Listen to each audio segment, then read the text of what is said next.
What do you know about credit scores? Hi, I'm your mortgage guy, Dave Steinberg, and this is your Summit Minute. Credit score is one of the 3 top factors the banks look at when they're determining whether to approve you for a mortgage. They're going to look at your income. Do you make enough money? They're going to look at your assets. Do you have enough money for the down payment, etc.?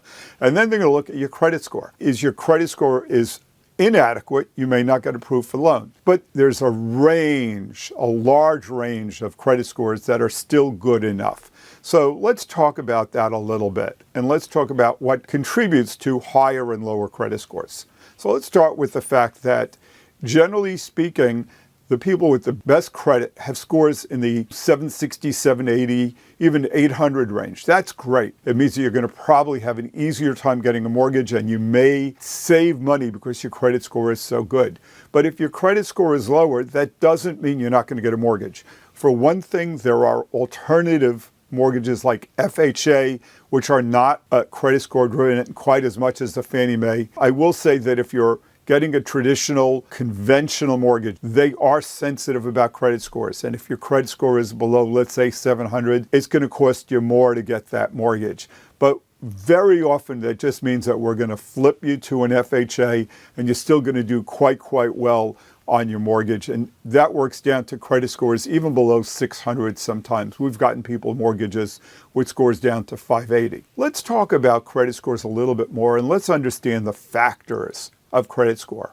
So they're going to look at how long have you had credit, how many lines of credit you have. So if you have 3 lines of credit, that gives them a little bit of confidence that your history is real and that you have the ability to manage your finances. How much credit do you have outstanding? So let's say you have a credit card and it has a $5,000 line. If you owe $4,500 on it, and it's the only credit card you have, that's going to hurt you, even though you may pay it in full every month, but they look at what's called utilization. So it's important as you approach the home buying, as needing your credit score to qualify you for a mortgage, to really look at this in detail. That's something we do.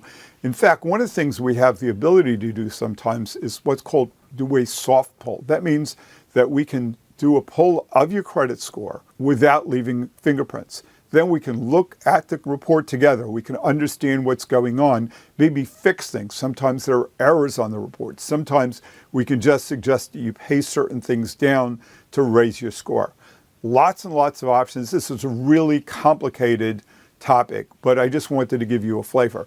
One last thing is sometimes it makes the difference when in the month you pull a credit score. So a credit score is not like fixed and done. It's not like the same score on January 1 and January 15th and December 31st. It's going to change. It's going to go up and down based on that utilization that we were talking about before. So if you know that you're about to buy a home, timing when we run the credit report can make a big difference in terms of your scores. If you have any questions about this, that's what I'm all about. I'm Dave Steinberg, and I'm here to help.